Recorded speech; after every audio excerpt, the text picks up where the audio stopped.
student and each employee for the district, and they are reusable. We don't have those masks currently in stock. However, we planned ahead. Nurse Perkins has ordered, and we have enough masks to get us started for the school year so that we can provide masks. But we also encourage parents to send their students to school with masks as well. But if they don't have a mask, we will have a mask that we can provide them as well. Masks or other facial coverings are required during bus transportation, and this is in effect, of course, the time period. And there may be some medical conditions that are out there that warrants an employee or student not being able to wear a mask. If they have asthma, I've heard of some folks having asthma, for example, where they have difficult time breathing, and we just need a physician statement saying that they cannot wear a mask. Next page, what preventative measures will be in place for bus riders? Buses will load from the back to the front. Households will sit together. All buses will have assigned seats. Students will wear masks. If a student tests positive, students in a 6-seat radius, and we're talking right around the general area of that student, would be notified and would need to quarantine. The important part of that is making sure that we do have assigned seats so we know where the students are sitting and so forth on the bus, loading from the back to front so you don't have exposure throughout the buses as well. So that is something that we feel like is very important. Safety and wellness measures, training. Staff, of course, it's all about education for our students. It's about educating parents to make sure that we encourage our students to hand wash, of course, and basic respiratory hygiene, such as covering the mouth when coughing. Each school nurse will provide student educational activities, such as age-appropriate educational videos on hand washing, covering one's mouth when coughing or sneezing, and how to wear a mask if needed. Posters will also be made available for classrooms and school hallways. Health tips regarding hygiene will be shared on social media and websites. I do think the state of Alabama has provided us with some great resources, and we've talked in here about the CARES funding and the different ways that can be used to help provide safety for our students and faculty and staff. Some additional monies also came our way for health equipment or health personnel, and that was around $900,000. So we certainly appreciate Governor Ivey and Superintendent Mackey for securing those funds for us. And we also have some additional funds that can be used for technology, about another $1.2 million for technology. And so we can now shift some of the money that we were talking about spending out of CARES fund for technology. We can shift that money over, and that will allow us to have more personnel related costs in the CARES Act funding, which I think is really important because we know we would like to have additional healthcare professionals available.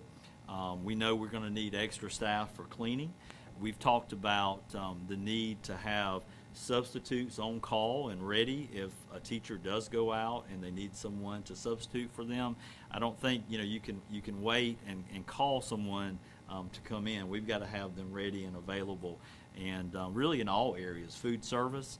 But I think we've got the funding to do that, and because of the extra funding that we've received, that we can focus on health care and also on technology. I think the CARES funding will certainly cover our needs as far as personnel for the district. So I think that's great news. I think we need to be very thankful for what the state of Alabama has done for school systems here, because it has provided a lot of extra resources to make sure that we can keep our employees and also our students safe.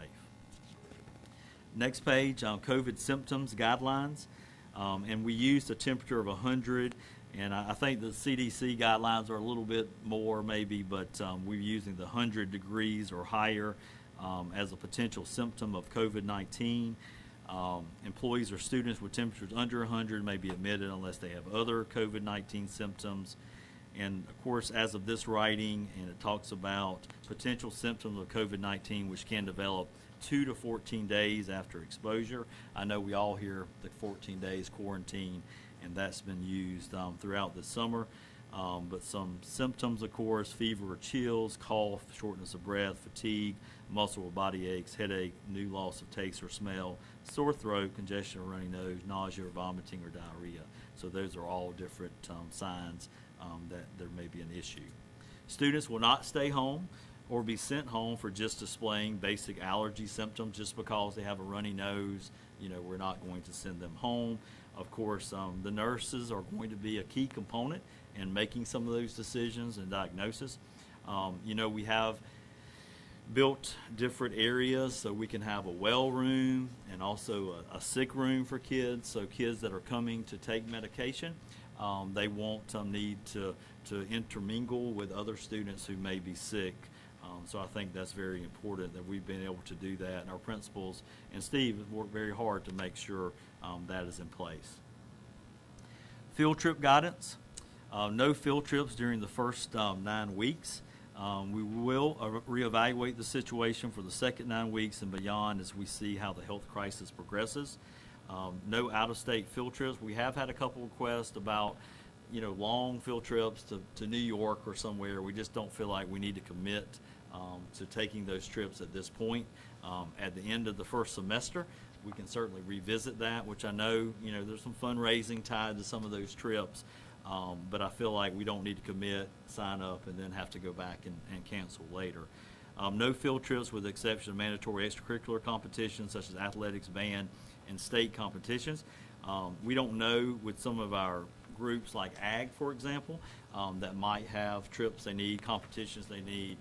Not sure of the status of those yet, and like I said, a lot of that changes each and every day, but certainly we wanted to have that opportunity for other groups that may have competitions throughout the state if they needed to attend those events. The elementary schools instruction, and of course the instructional model we have currently, we have the traditional instruction model, which we've talked about. We've got about 6,300 students that are currently signed up for the traditional instructional model, and we have the virtual instructional model. We've got about 2,000 students signed up for that, approximately 2,000. It's not exact, but approximately that. So that's where we stand at this point. We did, of course, close the virtual option on the 10th of July, and I think we need to reconsider that because we have had some parents issue concerns about health conditions, and we also had some parents issue concerns about not being able to get on the website and apply.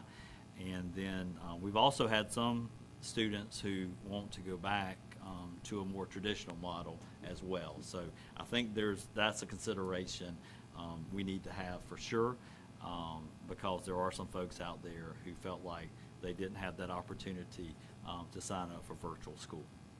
So are you saying there will be another opportunity for parents to change their answer one way or the other before August the 7th?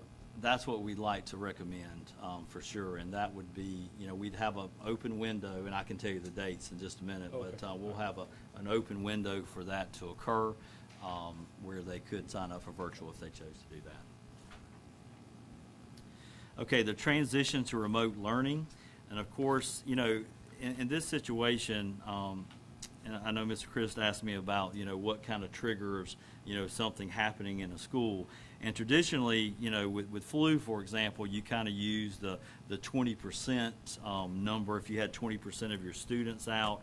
I think this is going to be a little different in the sense of, if you have, multiple teachers out, for example, you might have to make some of those decisions. Can you conduct school at that point? Or if you have a couple administrators out, can you conduct school during that point? So, I think we have to look at that, and each case will be different. But as far as student number, and like I said, this is not set in stone, but I think a good starting place is that 20% number like we do with the flu if a particular school had that number of students out.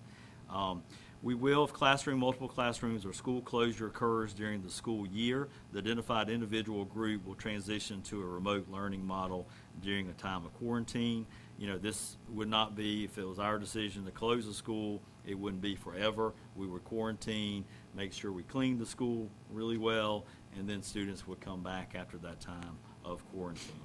And then virtual instruction, students in virtual will continue for 1 to 2 semesters with virtual instruction. I will say, our virtual instruction decision is a semester-long decision, and that's very important. A lot of planning went into making sure that we had teachers, the contract teachers that are being recommended. So we have to make plans for that, and so it's very important we focus on, if you do sign up for virtual, that you will be there for a semester long period. And then, of course, the third, full school system closure. And, of course, we're just going to continue. If you did have closure, much like we had last year, the traditional instruction folks would continue teaching their classes.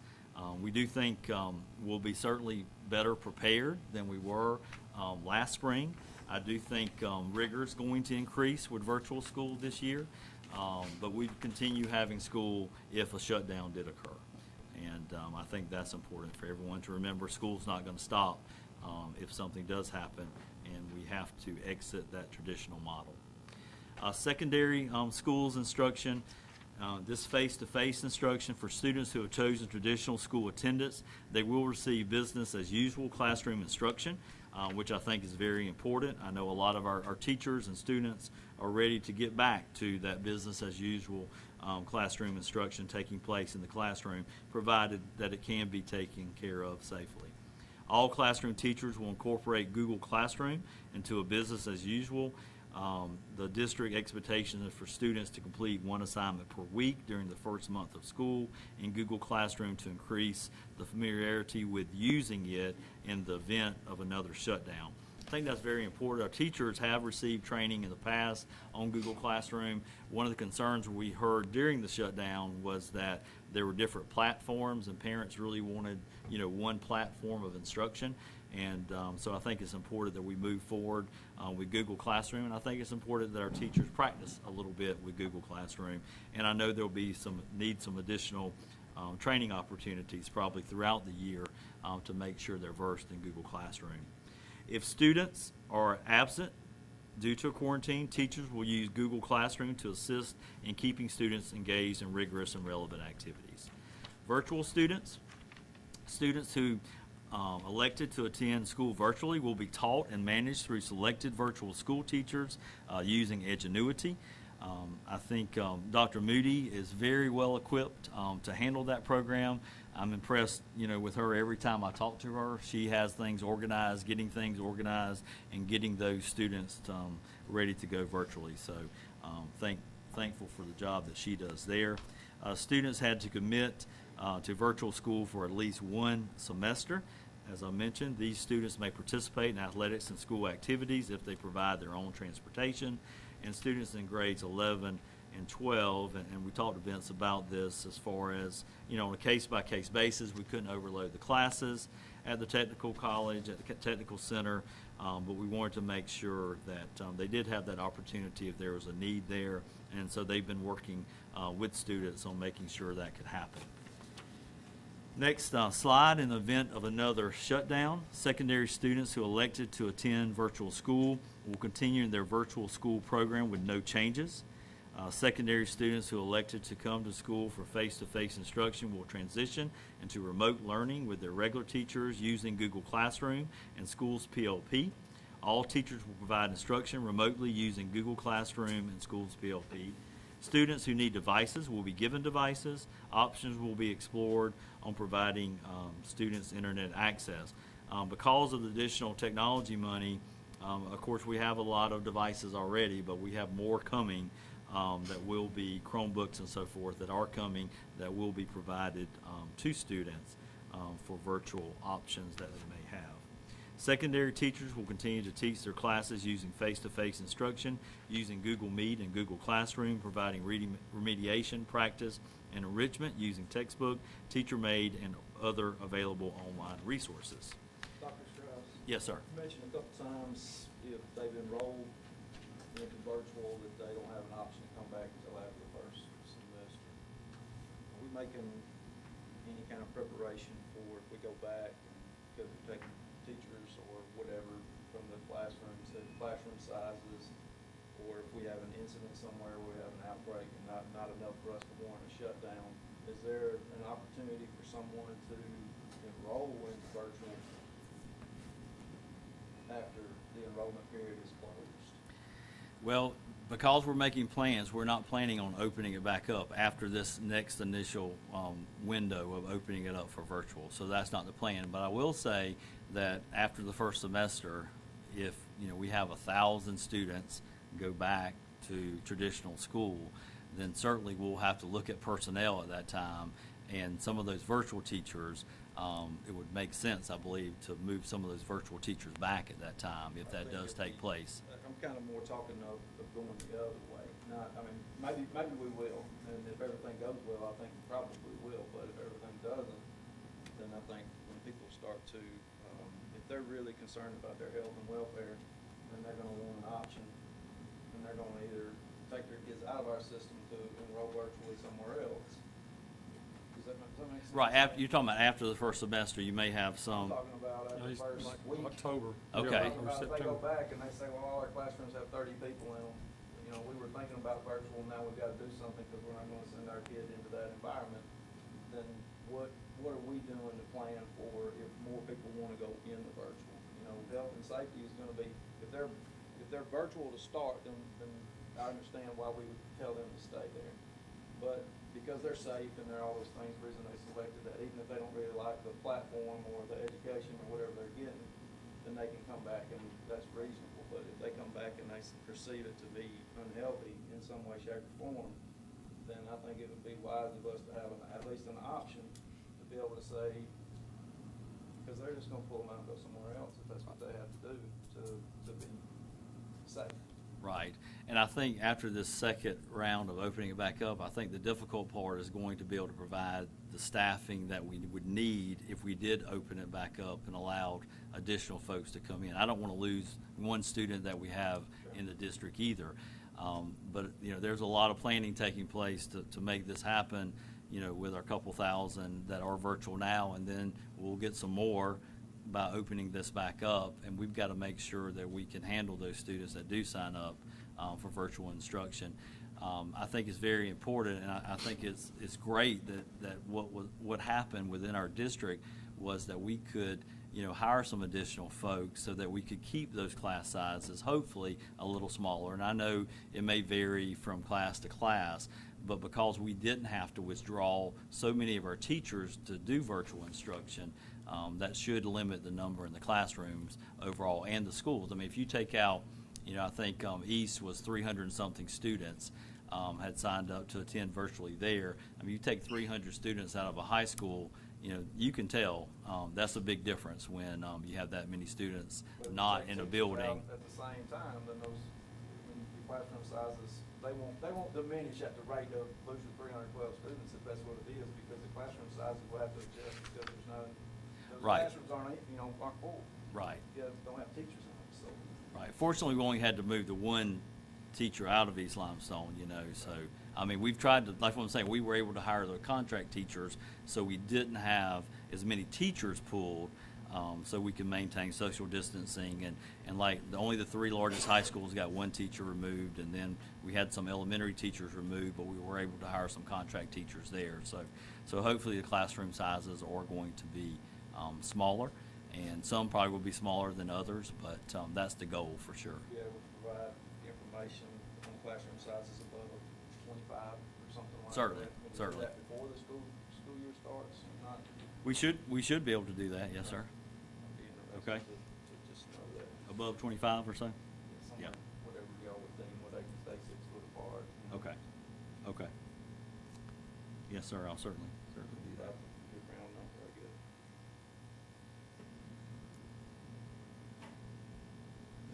Okay. Next slide, we talked about communication, just different various ways to find out information on the district. COVID-19 procedures, which I think is very important, and as far as what happens, if an elementary student, the first one, receives a positive COVID-19 diagnosis, exposure would be outside of school. Report this to the school administration and isolate for 10 days from the positive test date and must be fever-free for 24 hours, and that's according to the latest guidelines, and symptoms have improved, must provide a medical excuse before returning to school, and testing strategy of 2 negative results 24 hours apart is not required. So that would be if an elementary student, was exposed to someone outside of school, it's indirect exposure to other people in school, so they wouldn't have to quarantine, but that student would need to quarantine in that situation. An elementary student is exposed to COVID-19 outside of school, has not exposed classmates. The student is asked to self-quarantine for 14 calendar days from the date of exposure and will not be allowed in school during that time. Students will work remotely using a district-issued device with makeup work from the classroom teacher through Google Classroom. Next, an elementary student exposes the class to COVID-19. And I think it's important to note the close contact rule, which is that 6 feet, 15 minutes. You want to try to determine if they were that close for that long. And there may be some students in the class, for example, that were not exposed. And I think you'll have to do an analysis of how many students in the classroom were exposed. Does the whole class need to shut down in that situation, or can it just be 3 students around a particular area? And so that's very important. All staff and students identified as having close contact will be sent home and asked to quarantine as per the ADPH guidelines of 14 days. Closer contact distance could be longer and time shorter depending on the exposure level and setting. The ADPH will contact them for further guidance. We will rely on the health department and guidance from the state health department as well. The next slide talks about elementary teacher procedures. If then an elementary teacher is exposed to COVID-19 outside of the school, family member, for example, has a positive diagnosis, the teacher's had direct contact with that person, so he or she needs to stay home for 14 calendar days. After last contact with a person testing positive for COVID-19, we'll need to request further guidance from ADPH, and her class has had indirect contact and continued to come to school. And as I talked about, that's the need where you've got to have subs ready to go in case a teacher does go out for having exposure there. That's really important to have that in place. An elementary teacher tests positive for COVID-19 but hasn't been around students. Report this to school administration, isolate for 10 days from the positive test date, and must be fever-free for 24 hours and symptoms have improved. An elementary teacher tests positive and has been around students, and of course we're interested in the close contact, which will follow that based on what students have been in close contact with the teacher. Secondary student receives a positive COVID-19 diagnosis, exposure outside of school. And of course, we know about the isolation there. A secondary student is exposed to COVID-19 outside of school. The student is asked to self-quarantine for 14 calendar days from the date of exposure. Will not be able to attend school at that time. The next category talks about close contact, and if the student does expose classmates, what needs to occur with those students. Secondary teacher, very similar to what we talked about. I know Mr. Shoulders had brought up a couple meetings ago just about taking care of our teachers, and there are policies in place. If someone does have COVID and there's a 10-day sick leave that's granted to employees for that, and then if it's additional days after that, they of course could use sick leave that they have accumulated, and in certain cases they may be family medical leave may be available for them to rely on as well. And of course the system, which I think is a great procedure to have in place, there's also a sick leave bank in this system that if someone's ill and they meet the criteria, they could rely on the sick leave bank as well, which I think that's important to help take care of our employees as well. Special services and populations. Special education, I believe we talked today, there's about 300 special ed students that are virtual. And so special ed students who have chosen traditional school attendance, they will receive their services as written in their IEP.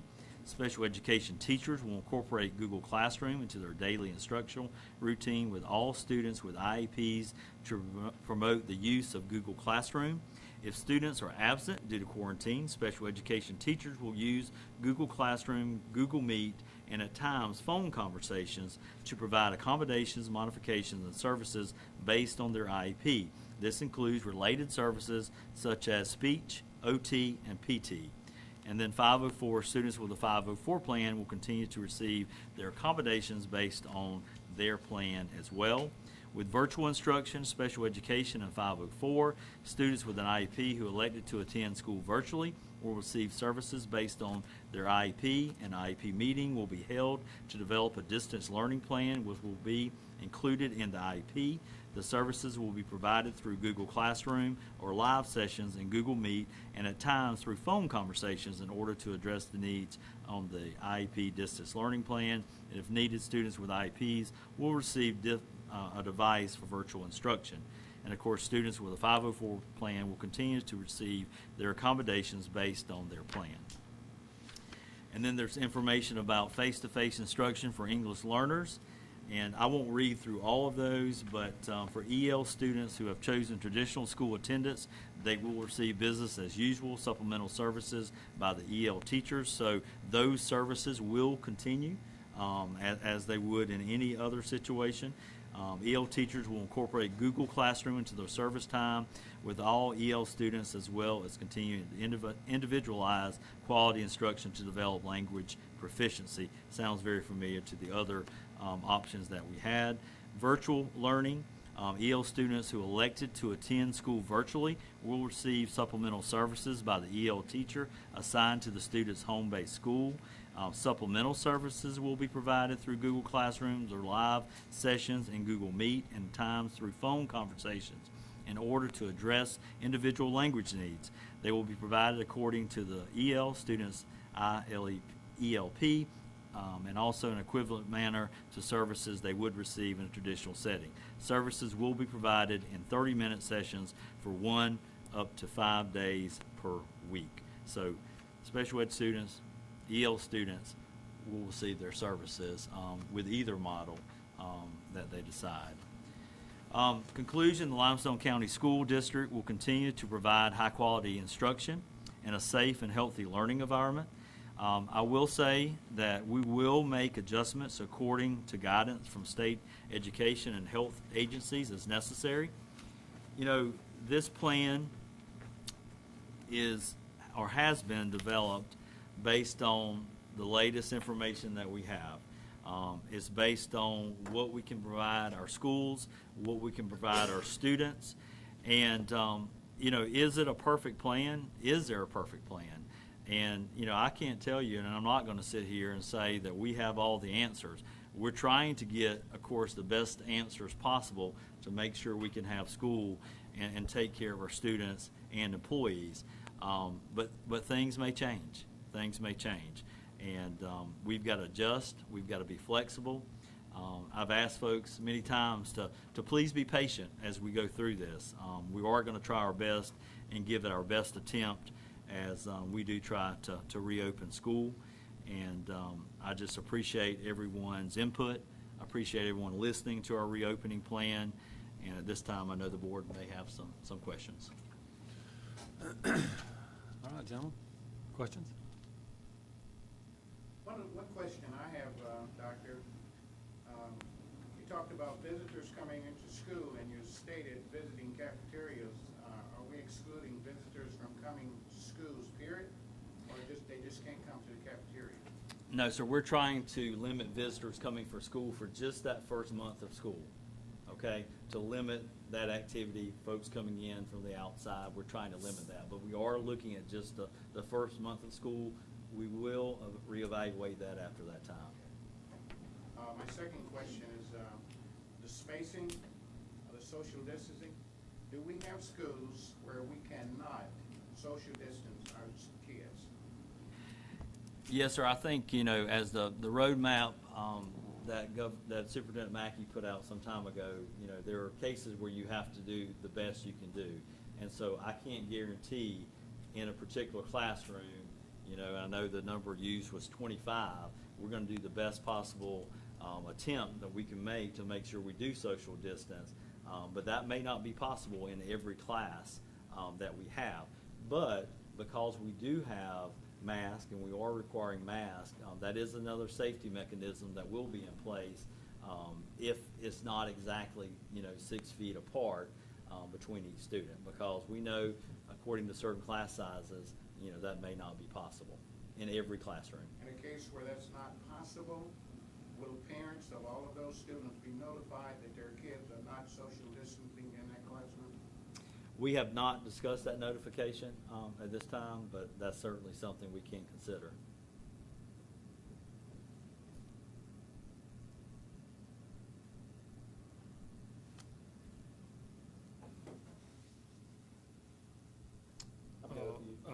I've got a couple of questions. These questions were sent to me over the last week, and so I just want to put it out there. A couple of questions you've answered. One, I just basically took the slide and sent it in an email back to the person because they wanted to know exactly what would happen if their elementary child was exposed and what would be the procedures. I think you've addressed that, and so I just sent it, and hopefully that addressed their question. I had a teacher ask about, they've been hearing from the state superintendent as well as others that we are not held to that calendar of 180 days. As I understand it, we would have to submit a plan to get approval to offer education at less than 180 days. That would have to be approved. So the question the teacher asked was, why aren't we considering an altered calendar that has a reduced number of days? So I don't know if you have the answer or not, or if you want somebody else to answer it, one of the staff. No, sir, I don't mind answering that. I do think that we've pretty much been very consistent with having our start date on August 7th, and we've told our community, we've told our parents that, and we feel like we have the safety protocols in place to take care of our students on August 7th, and although I know that would provide additional planning time as far as us being better prepared to receive our students at a later date.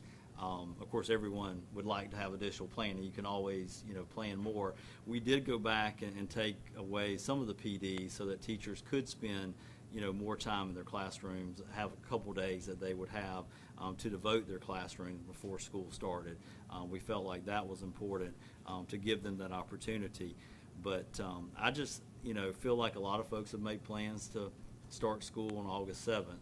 And, if something changes, that would certainly be an option to consider. But I'm not sure, whether or not it would improve the situation. I don't know if starting a week later, as far as, safety, is it going to be different here in Limestone County a week later than it is on August 7th? Some of the concerns from the group of Birmingham doctors was, what's going to happen later in the year as well. Like during November and December, when you have other illnesses that are out there. So, that's kind of where we stand at this point. And as I mentioned, things do change all the time. But, at this point, we're committed to moving forward on August 7th. Will we have an opportunity to alter the calendar after we get started? Meaning, if we're at Christmas and we hit red again and the numbers are bad and we just send them home early a week at Christmas. And, and the reason I ask that, all the colleges in Alabama are stopping in-person instruction at Thanksgiving. So we can either give final exams the week of Thanksgiving or we can do things online after Thanksgiving. We're not coming back to the college campus in a face-to-face environment. And the theory there is kids are going home for Thanksgiving, they're with their families, and they're coming back to the college campus, and they're I know most colleges are doing that, actually. So I didn't know if we would have something similar. I know we go longer than the colleges do in December, but can you alter a calendar once it gets started if the circumstances Well, warrant that? you could definitely decide that you wanted to go virtual at that point. Okay. and send the kids. We have, as a local system, we have the power to make that decision, so you certainly could do that. If that was a decision we wanted to make. Now, you wouldn't be taking away the instructional days at that point. Because they're virtual. But they would be virtual, so they would still be receiving instruction during that time. Okay. The random temperature checks, what are we talking about? Every couple of days or every week? You know, the goal is to choose, several schools, whether that's 2 or 3, and have temperature checks at those schools, so that. Not every school? Not every school every day. Right. So they're random, and we would develop that plan based on what the hot spots were, that kind of thing during that time. So we would adjust that as needed, but at this point, we're not planning to check temperatures on every student every day in every school facility. I think, Well, you could say expenses, although I think we have money now for health equipment. There is, a lag time in getting certain devices in. There are some walk-through devices where you can check temperature. If the board wanted to reach out and us start, checking temperatures in every building, I think that's something we could consider, for sure. To give that teacher some confidence in that classroom, I think we need to do everything we possibly do to make her feel safe there. And, just random checking, can or may not be checked in 3 or 4 days. That's what I'm saying. Right. I think we kind of look at, and I don't disagree, but I think we also need to look at what even our healthcare facilities are doing. Healthcare facilities aren't checking everybody's temp before they get there. They're expecting employees to do a self-check. They ask themselves the questions, and they check their temperature. And that's what we should do as a board, is tell these parents that you should check your kid's temp in the morning. You should make sure he doesn't have these symptoms. And so there's got to be some responsibility of a parent not sending a child to school who they load them up with Tylenol and send them in, and then by noon they've got a temp again. So we, hopefully that won't happen, but I think there is some responsibility, that they would do that. There's a lot of places now that aren't necessarily just checking temps. My fear of checking temps is, are we going to let the kids come into the building, go sit in class, then check everybody's temp? Well, you just defeated the purpose. You just let that infected kid walk through. So you got to have an intake center, which has got to be done before the kid ever enters the building. Well, now you can see our facilities and how we're struggling right now at Calhoun, and we've got the ability in some buildings to do that, but we don't have the ability all across that campus, and the cost is incredible to try to come up with an organization or somebody to do intake where nobody enters your building until they've had a temperature checked, answered 4 questions, and if the answer is yes or their temp's above 104, they're sent home before they ever get into your building. And I think it would be difficult, and I'm not against temperature checks. I think at some point this will be. Well, what we're hoping is that by saying random, and I don't think, maybe random sounds like willy-nilly, you're going to do some here and some there, but I think that we could focus on the schools that we had targeted to do the temperature check so we could do a better job with those students coming in. And then the schools that were having issues, you really want to focus on those so that you can help, contain the spread there. So my thinking is that we want to stop it before we get there. Right. We don't want to wait until we get there and then focus. Yes, sir. Right, and that's that, the parent education piece and making sure we get that information out. I know we've got a lot of nurse brought up, has a lot of signs to put up that tells folks what they need to do, and on the bus is key as well, to make sure that if there are they're exhibiting signs and they are on the bus, that the school's notified. And I mean there's lots of steps that I think we can do to make sure kids don't come to school sick. I have a question kind of Yes, along that line. If we have a school that has a large number of sick students, let's say in a high school setting, and there are other students that are in that same school that go to the Career Tech Center, so they could potentially be transmitting it there. So how are we going to handle that situation? Well, I mean, you got to look at what the rules are. You got to look at social distancing. Did they violate the close contact rule? And it'd have to be handled on a case-by-case basis. Now, you would like to keep kids, and I don't think there's room at the Career Tech Center to make sure everyone, based on the size of the class, is 6 feet apart. But I think it's very important for teachers, to remember that, to space them as much as possible, and to remember, not have a group setting that lasts longer than 15 minutes, to lower that number and make sure kids are separated. And just, once again, it's not a perfect answer, But I think we just got to do the best we can to make sure that we do take care of our students. And I know the Career Tech Center is a little different because you do have kids coming in from 6 different schools, and Right. if you count Athens, another school system. Okay, and another question I had was with outside agencies, organizations that use our facilities periodically, what requirement, if they're in the teacher's classroom, what requirement are we going to have on them to do additional cleaning or to ensure that they are doing the cleaning? And I know this is going to be a tough one, but that first month, we're limiting outside groups from coming in. Okay.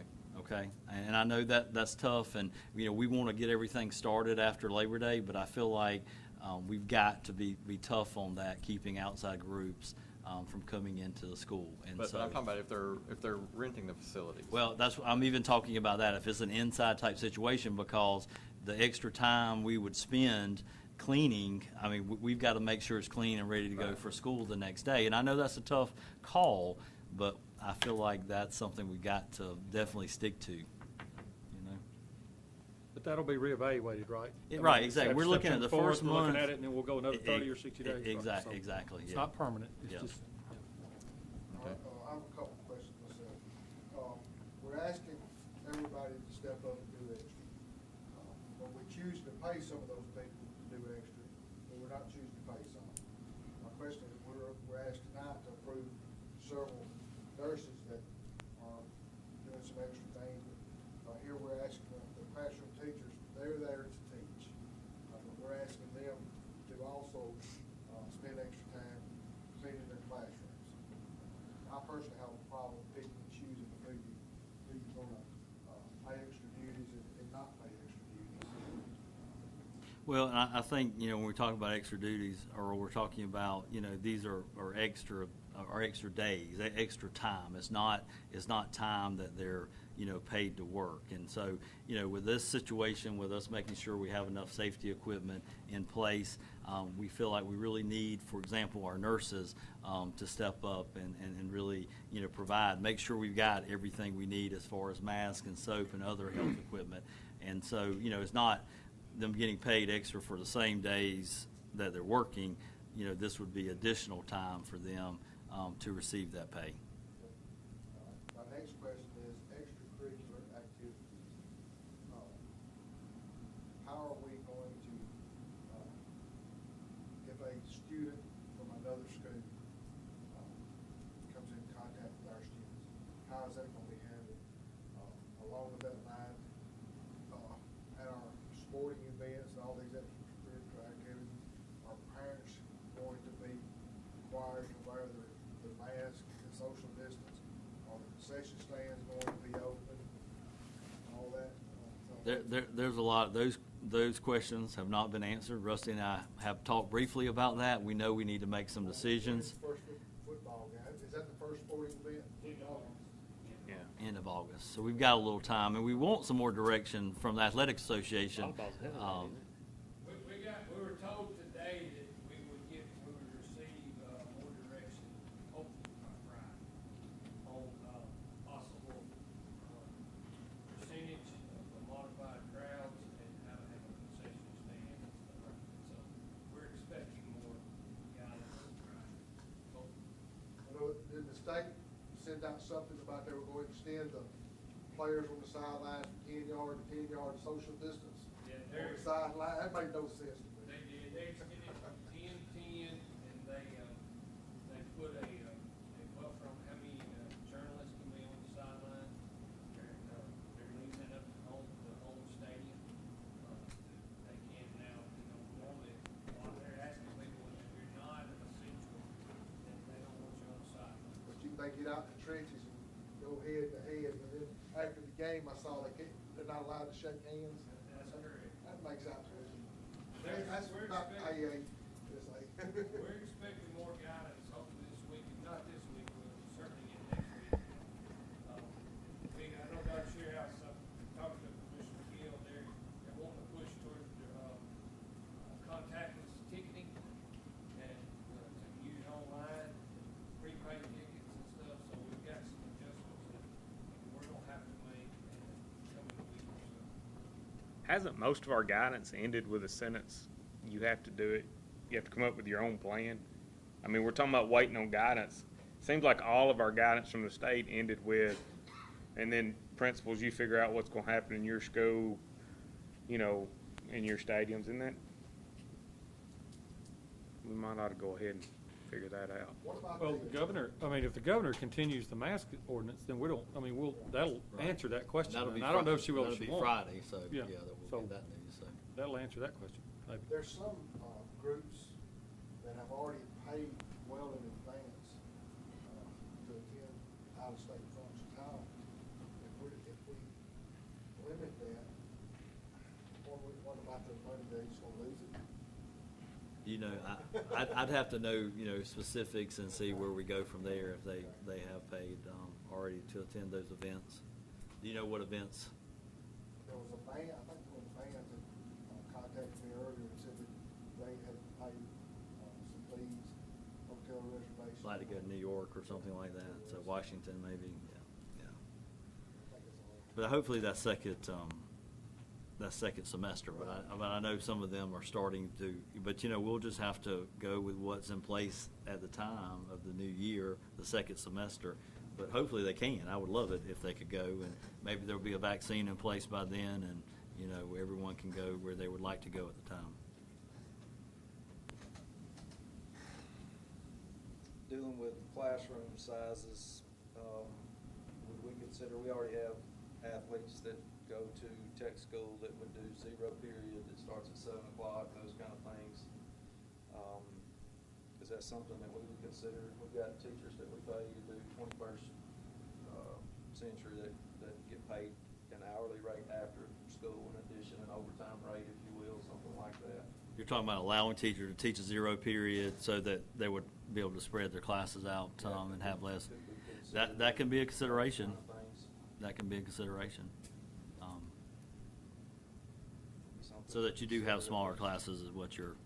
Yeah, so I mean, if you had a AP class that has whatever the magic number is, that, I mean, could you get that teacher to pay them extra? You can't, I mean, I wouldn't ask them to do it at their regular rate or whatever, but could we pay them to use these funds? Is that allowable to use these funds to pay them to come in at a whatever, or maybe stay an hour late, you know, do something like that? It may take 10 kids, maybe all that get you under that classroom size or something like that. Could we maybe look at doing something like that? We can certainly look at that, and especially after we get the numbers and see what exactly they Right. are at this point. Right, and I think that makes sense. Are the schools still waiting on supplies? Have they received their supplies? They don't have all the supplies in place at this point. I know we've been delivering some, and they're getting supplies as the nurses hand them out, that kind of thing. But they're not all ready to go at this point. But we still have until the 7th to make sure they're in place. So. We'll have 100% delivered before the. Yes, sir. That is definitely the plan. What do we do with a kid that won't wear a mask? If they come to school and refuse to wear a mask? I think if that's the mandate that we have in place and they don't have a doctor's note, you have to treat it like a discipline issue, insubordination. That's all you can do, go through the steps, and hopefully they'll understand. I know some folks don't like wearing masks. I don't like wearing masks all the time. But the latest information we have is to help slow the spread. Masks are really important, and I think we have to heed that advice as we start back school. So this will be something that'll be looked at down the road. It won't seem important at the beginning, but it probably will be down the line. Are the absences counted as, how are they counted? Are they allowable towards semester tests, not, or? I think you've got to look at that in particular situations where it's a COVID-type situation. You, of course, don't want to do away with your attendance policy in general, but I think if it's something to do with COVID, I think you're going to have to take that into account. Are any kind of divisions part of these supplies? Well, you finished Ed, I'm sorry. Like plexiglass divisions. We have It's been not. made clear to me that small groups very important in elementary school. We have not ordered those. We, of course, have the face mask and we've got the shields which we think the shields would provide an extra layer of protection. If the teacher wanted to wear the shield, and I think they also suggest they wear the mask along with that, but we don't have the dividers at this point. We are providing each school with some CARES Act funding that they will make some choices on some items that they may want to purchase for their teachers. Would that increase the number of, if you have a divider, then the social distancing is no longer needed, right? The 6 feet if there's a division between you and the next student. So would that be a way of fixing what Ed was talking about when you have too many in one class? Yeah, but I think you still have the students, they would have to divide. You're talking about having a divider between each student as well? Well, I mean, I've seen lots of, they look like do-it-yourself kind of things, but they get emailed to me pretty regular. Right. I think Build this is usually under it. Yeah, capitalism at its best, for sure. Yeah, There's lots of absolutely. items out there, for sure. But, like I said, we haven't purchased those, but that could certainly be an option. Seems like that would add to the number of students you could safely have in a classroom if you were at some capacity. What about teachers that help use their own money to buy supplies to deal with this? If they kept receipts, will they be reimbursed or how? I know there's some, paperwork issues with some of that and making sure we can account for that. But what I would say, and there may be particular situations we can look at that per teacher, but I will say moving forward, their principals are going to have some funds available for that. And they need to approach their principal to let them know what they purchase. So the principal can move forward, get the items purchased, and then provide that to the teacher. I think that's really important that we do give the money directly to the schools, so they have that pot of money to make some of those local decisions based on what they feel is necessary in their individual schools.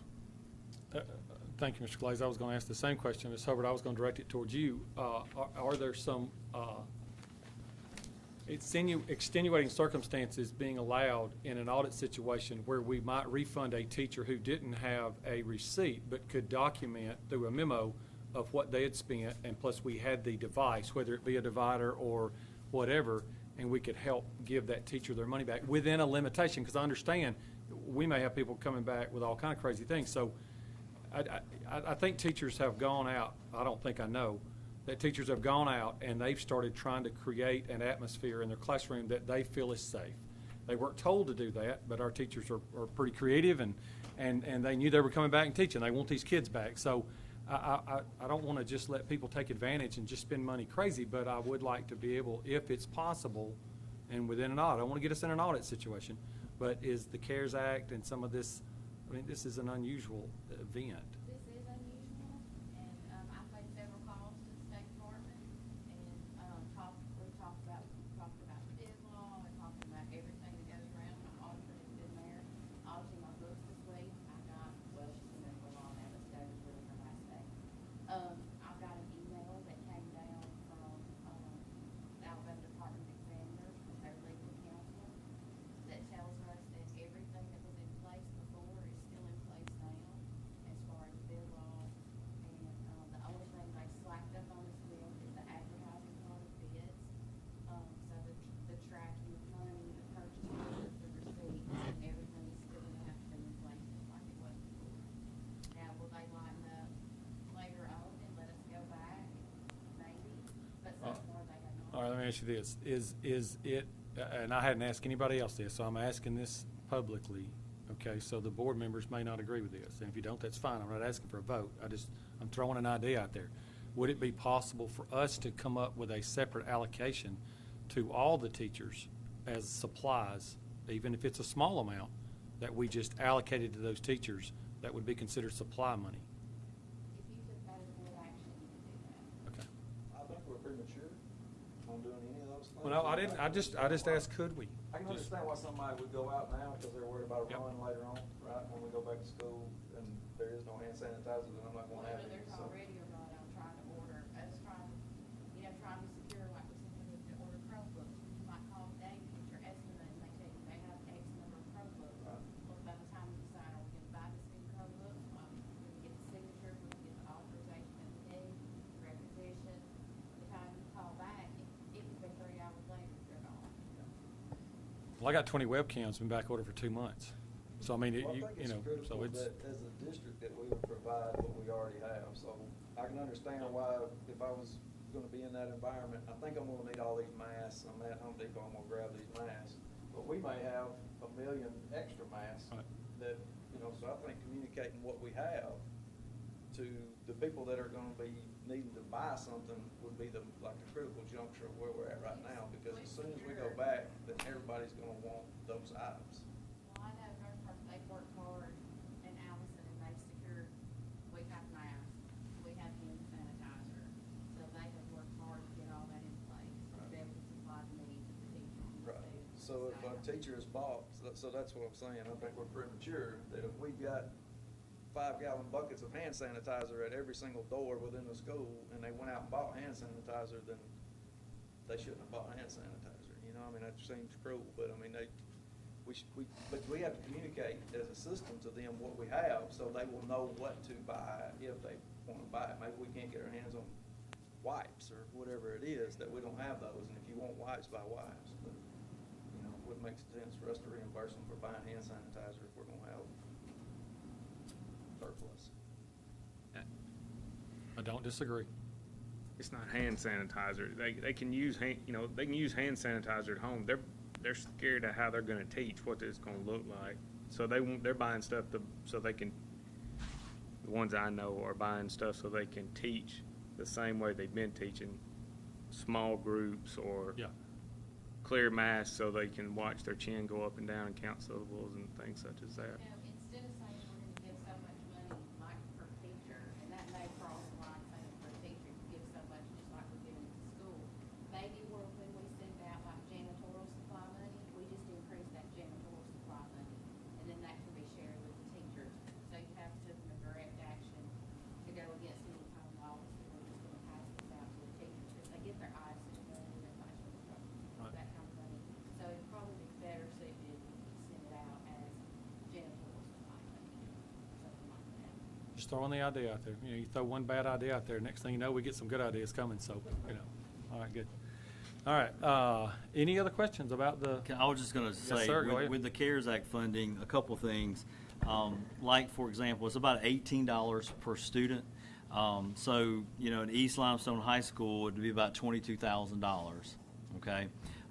Where a smaller school, like Piney Chapel, would be about $3,300 based on their student count. If Piney Chapel, and I talked to you about that today, if they come to me and say they need something else that the $3,300 won't pay for, we're certainly going to entertain that because they didn't get that much money based on the student number. But I felt like that was a fairest way to distribute the money because those larger schools will need more supplies and materials. I don't want this to be taken the wrong way, but there are some real loose guidelines on the CARES money, and I sure wouldn't want to hear us using CARES money to fertilize a football field or something. So I don't know who makes the decision to make sure that the CARES money is spent on safety and those things. No, we're making. Allison has to approve. It has to approve. Right. All right, It good has job, to be Allison. approved. You're the through one. Allison, yeah. There you go. All the So, requests are going through. Just, not that I don't want to fertilize my football field, I do, but not with CARES money. So let's get it to the teachers and get it to the kids for safety and all that, so. all right, And we are, even though CTC is not in the formula, we are giving them money as well. So Yeah, they'll Vince have wants some some of money, that. I know he's got plenty over there, but we'll give him a little bit more. He's printing money in the back, right, out there. Good job. All right, any other questions for the superintendent? Thank you. Oh, All right, one more thing. I did want to talk about the timeline on opening up the virtual. Oh, yeah. Yep. Good. Just want to, of course, tonight, board meeting reopening plan.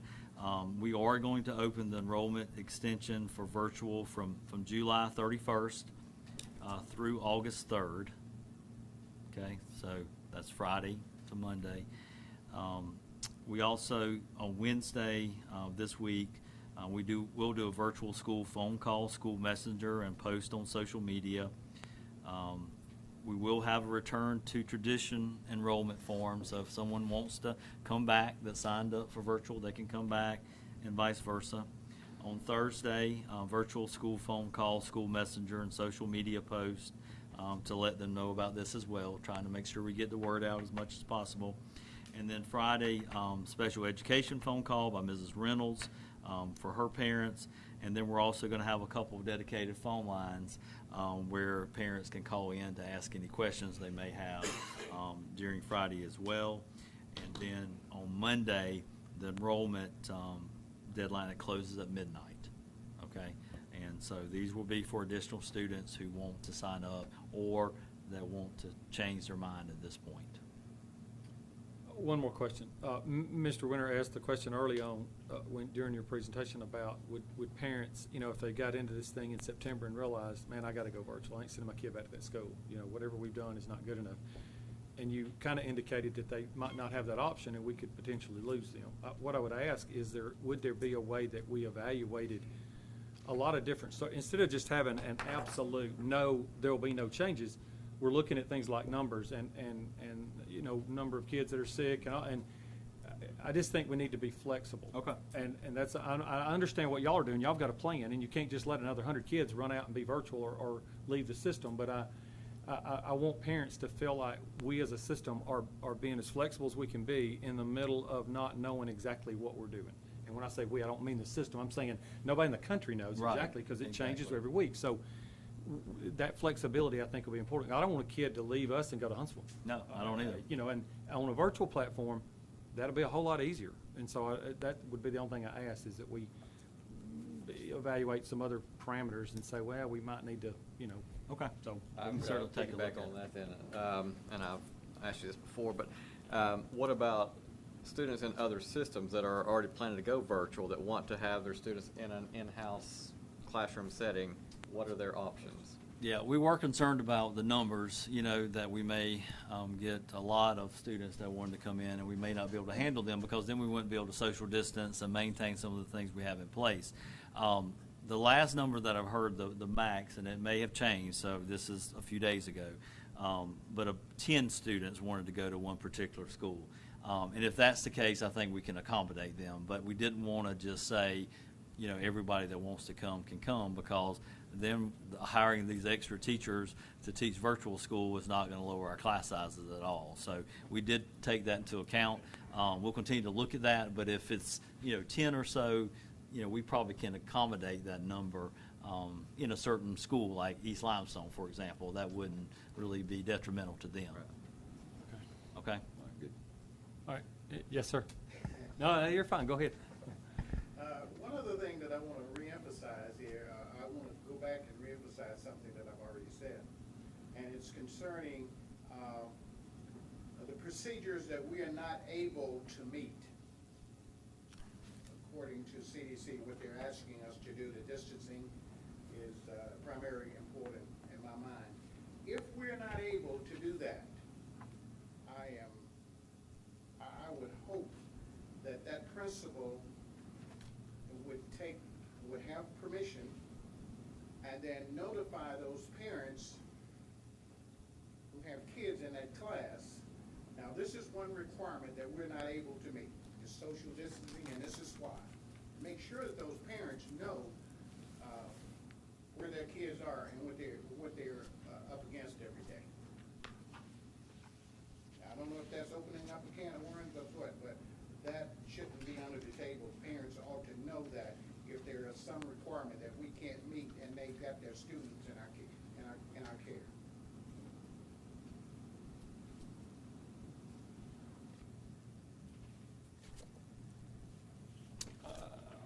Any other questions? All right. I was trying to look it up real quick, Ms. Shoulders, but I can't get to it. We need to move on, so we will, because there's a lot of guidelines out there from the CDC.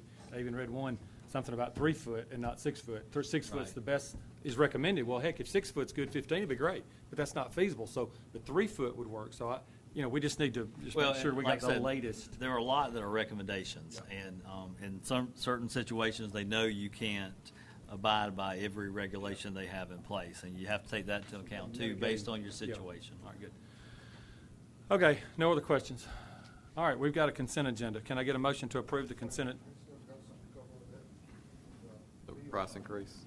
Well, skip right over that. Yes, sir, go right ahead. Yep, the no meal price increase, which I think is great news for the district in the sense, and we wanted to make sure we shared that information, that we will not have a meal price increase this year. Okay, good. All right, thank you. All right, now we have a consent agenda. Can we get a motion to approve the consent agenda? A motion. All right, Mr. Winter offers a motion. Do I have a second? Second. I have a motion and a second. No discussion. All those in favor? All right, motion carries. All right, item 7 is discussion approval of personnel action. Do I have a motion to approve item 7? I'll make a motion. Mr. Hilliard makes a motion. Do I have a second?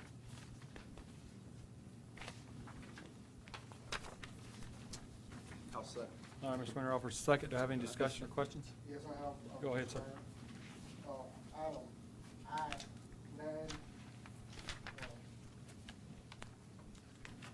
This is not directed toward the individual, it's just directed toward, we're paying extra duties for some work that was done that was not approved by the board. We had a situation, as y'all recall, with another manager that was doing extra duties, but we refused to pay that individual.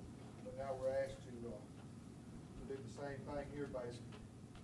And I have a major concern with that. I think we're opening ourselves up to some bad issues here if we pay this individual for some work that was done June 1st through June 30th. We had several board meetings prior or during this time that this could have been addressed early on instead of bringing it to us after the fact. So therefore, based on our previous dealings with a very similar situation, I cannot support that. I'll vote no on I-9. I also do it. So they have to be pulled separate to be voted on like that. Well, you can Otherwise just it's- vote against all of them because we've got a motion and a second, which is fine. I mean, yeah, we're in discussion now. Okay, well, I want to say that I feel like I'm with Mr. Glaze, and, you know, I think we need to, we've talked about setting a standard of this being pre-approved, and here we are doing it again. You know, it's just, anyway, I just don't agree with it. I think it's great we have employees that are available to do things, but I think we had a meeting on June 3rd or June 9th. This should at least been brought to our attention at that time. We had 2 meetings in June, so. I also made a phone call when I saw this on the agenda, and my questions weren't so much that we're doing it after the fact, which I don't like, and we've talked about the problems that causes. My question was the employee asked to do it? So in other words, if they were asked by the superintendent to do this, then they did have pre-approval. What has happened in the past, there are times when employees might take it upon themselves to do extra things, then come back and want back pay. And so that, I don't like that idea. We're not paying for extra services, we're paying for extra days. So if your contract calls for 200 days and you've put in 215, then the 15 extra days is what's being paid. So that was my question. Was it pre-approved, or did the employee take it upon themselves to do it? And so that is where I would see some differences. Our policies allow the superintendent to pre-approve, or does it have to be brought before the board for us to approve? Well, and I'll Go ahead. answer Yes, sir. that, you know, and I'll, first of all, will apologize to you for the procedure failure, I suppose, as far as not bringing it to your attention before, you know, her working those days, for sure. But I did need her, and I did need her to help out with the medical supplies and so forth that we're getting, and it should have been brought to you before. And the only thing I can say is I won't do it again. But I did ask her, or, you know, I did want her working during that time, so I did approve those extra days. She works 203 days, I think, a year, so she has those extra days, and I did approve those days because of our need for her to be involved in ordering safety equipment and so forth. But I understand, Earl, to your point, that it's not policy, for sure. I mean, I have worked in a situation where, you know, it allows some flexibility in that if there's a critical need or something, but I looked at policy today to make sure I understand fiscal policy here, and it's not allowed, so I won't do that again. I think we should change policy to allow for I mean, is there some Emergency extenuating situation. circumstances, so? Yeah, I don't want it to have to come before this, but I'd say I would have thought it's procedural and you know, not policy. The board votes on policy, not procedures. We kind of authorize superintendent to do certain things. If this is policy, and if you've looked it up, then it is. Right. But I'm kind of with Mr. Winter. I think that we, you know, The same that would be. individual that we denied, back pay for all the duties that he did, he was requested by the superintendent at that time to do that. Was my understanding. And I think there's some other understanding that didn't happen. So I don't know, and I don't want to necessarily get into it right now, but we you know, that I understand the concern, but I think, That's all I. you know, The only thing I can do is correct it moving forward, and I will based on the policy that's here now, so. all right, so we've got a motion and a second on personnel action. All those in favor? Let the record show 1, 2, 3, 4, 5, and any opposed? Let the record show 2. You sure you got that? All right, good. All right, item 8. So now that we have approved that, let me suggest that we go back and look at the other situation and we get deeper into it. Because my understanding of what happened here is that it wasn't the employee's error, it was the superintendent's error. Because he didn't know. And he ordered her to work those hours without getting approval from the board in order to do that. Is that correct? Yes, sir, I did want her to work during that time. Okay, so since we have corrected this one, and that was an error on the superintendent's part, then I think it's only fair to our other employee that we denied that we go back and look at his situation and bring it back to the board again. Because it was superintendent ordered also. That's right. I'm not sure, I'd have to go back and look. I'm not sure the board denied anything. I'm not sure it's ever been brought to this board for approval. And that would be the superintendent. We don't put things on the agenda. So No. the board doesn't, the superintendent does. So Sure. I think we had an interim superintendent, we had a superintendent going his way out, and so I'm not sure we ever had an item. It was never, I don't think it was ever on the agenda, but I Yes, think sir. it was a request from the employee that yes, and yes. he carried it to So the superintendent and it was not put on the agenda. If this superintendent, Interim superintendent. yeah, feels like that's what we need to do, then we'll put an item on the agenda, we'll have discussion about it, Strongly and that we we will, ought to do yeah. that. I mean, if we're gonna do this for one person, we certainly ought to do it for Oh, another. I agree with you about being fair and trying to do the right thing. We just got to make sure all the facts are the facts, but the superintendent's got to bring it before this board and vote on it. Exactly right. So, yes, sir. All right, good. All right, any other discussion? If not, item 8, discussion approval of a revised 12-month employee calendar. I believe there were 6 days added or 6 days that were left out when I looked at it, so, I think it's 2 days on was it the Christmas break, I think, so, okay. yeah. So this is not, we're not adding days or taking away, we're fixing the calendar that it's just yeah, okay, good. So do I have a motion to approve item 8? I'll make a motion. All right, have a motion, Mr. Hughes. Do I have a second? I'll offer. Mr. Young offers a second. Any discussion? Hearing none, all those in favor? Motion carries. All right, item 9 is discussion approval of job description for accountant. Do I have a motion to approve item 9? So moved. Have a motion, Mr. Glaze. Do I have a second? I'll second. Mr. Chris seconds. Any questions or comments? All right, hearing none. All those in favor? Motion carries. Item 10 is discussion approval of purchase of Education Solutions Schools PLP online bridge license at a cost of $129,000 to provide core curriculum interventions for all subject areas in K-12. This curriculum will supplement face-to-face instruction in K-12 and will meet all virtual instruction needs for K-5. It is a CARES Act funding source. Do I have a motion to approve item 10? I'll offer. Mr. Chris offers a motion. Do I have a second? I'll second. All right, Mr. Young offers a second. Any discussion? All right, hearing none. All those in favor? All right, motion carries. Item 11 is discussion approval of waiving the $1.95 per transaction fee for parents' uses of PayPam's online meal payment system. The Limestone County Board will encumber each payment fee through December 2020 using CARES Act funding.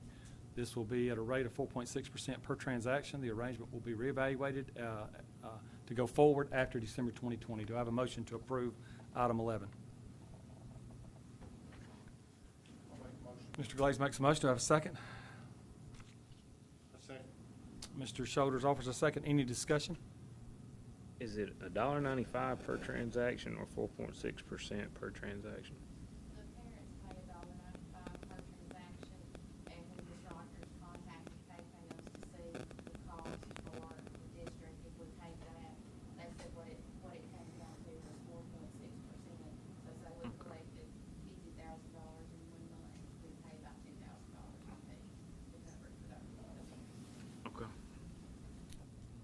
We have, question answered? Yeah, I'm good. All right. We have a motion second. All those in favor? All right, item carries. Item 12 is discussion approval of job description for virtual counselor clerk. Do I have a motion to approve item 12? I'll make a motion. Have a motion, and do I have a second? I'll second. Have a second, Mr. Young. Any questions? There's been some discussion today regarding this and the previously approved elementary virtual coordinator, and I think we've worked out that both of those were approved by AEA, or at least AEA was made aware, is what I was told by Mr. Tribble. So, I was told by Ms. Ford that she had talked, she had sent this to, Right. Thank- to Ms., I just lost my, Ms. Jamar. okay, all right, good. So these job descriptions are being approved and have been approved before the job was voted on tonight. So, so we have any other discussions? Hearing none, all those in favor? All right, motion carries. All right, item 13 needs no motion. We're adjourned. Thank you. Thank y'all.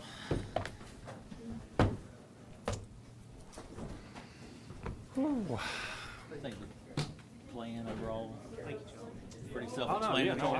I don't know what kind of questions, but a lot of the questions I'd already had asked, this was answered. I just wish we'd have communicated earlier. That's about the only, and I know you probably couldn't. I'm not going to argue about that, but I did go back and look at what we sent out on July 1. It's not a whole lot of difference in the two documents. I mean, you know what I mean? but I this was, understand. I think it was, it was fine, so. Well, gator on, man. Got the fish gator on now. Okay, yeah, certainly, yes, sir. Walk in front or behind somebody? We got to give them some direction